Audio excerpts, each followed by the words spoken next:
a service of CNC Worldwide.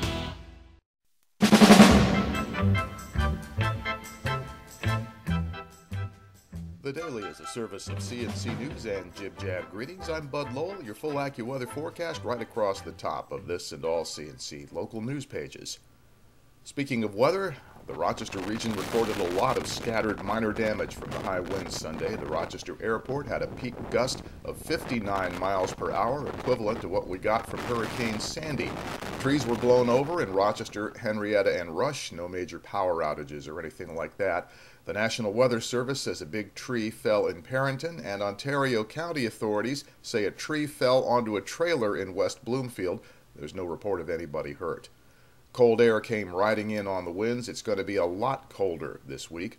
The full details again on the AccuWeather, but basically Tuesday and Wednesday will bring us daytime highs only in the teens, and at night our first single-digit lows of the winter. Even though this officially qualifies as the dead of winter, I suppose, the State Department of Transportation is starting construction on 2 bridge projects Monday. NYSDOT is closing the Route 250 bridge over the Erie Canal in Fairport for about 6 weeks, and it's working the same time on a replacement for the bridge that carries the Lake Ontario State Parkway over Salmon Creek in the town of Greece. The Parkway Bridge won't close completely. They're shutting the south side, meaning eastbound traffic will shift lanes to the other side of the road while they tear out the eastbound lanes and replace them. That should be done by the fall of 2013. Then the north side of the bridge will be demolished and rebuilt in 2014, and westbound traffic will shift to the newly constructed south side, so that is 2 years of 1 lane each way on the Parkway passing Braddock's Bay. New York's new gun laws brought thousands of opponents to Albany on Saturday for what supporters called the Guns Across America rally. New York passed a ban on the sale of military-style rifles last week and banned magazines holding more than 7 rounds of ammunition. The new law also requires instant background checks for ammo as well as gun purchases.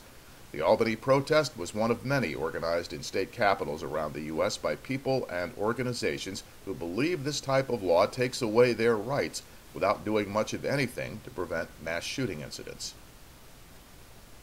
The Tops Market in Henrietta will move from its current location further east on Jefferson Road to the Frontier Commons Plaza with the help of a tax break from the County of Monroe Industrial Development Agency.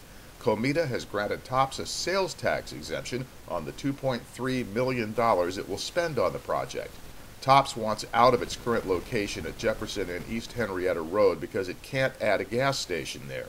The new Tops Markets all have fueling stations as part of their business model. Tops will renovate the space currently occupied by Frontier Communications and turn it into the new store. Comida says this is backed by the town of Henrietta and will keep 79 full-time jobs in the area with a chance for nearly 20 more in the future. A Greece man was jailed over the weekend and charged with stealing an elderly man's money on Friday. Greece police say 28-year-old Nicholas Maggi assaulted the man as he was leaving the Key Bank on Dewey Avenue Friday morning and stole his money. The victim suffered hand injuries in the struggle. Greece police caught up with Maggi on Ridge Road on Saturday. They charged him with second-degree robbery, grand larceny, and assault. And the Monroe County Sheriff's Department is investigating after a body was found in Daniels Creek in Penfield Sunday. They don't believe that foul play was involved here. The body was that of a woman in her 40s, and the Monroe County Medical Examiner is working to determine the cause of death. To the left of this player window, links to these and other stories. At the bottom of the page, links that you can use to post news directly to us. We're a community news resource, so we want to know about wedding and birth announcements, business openings, all that sort of thing. The next news is as it happens. Updates are as necessary, and you can help us be the judge of that by what you post to us. I'm Bud Lowell, CNC News.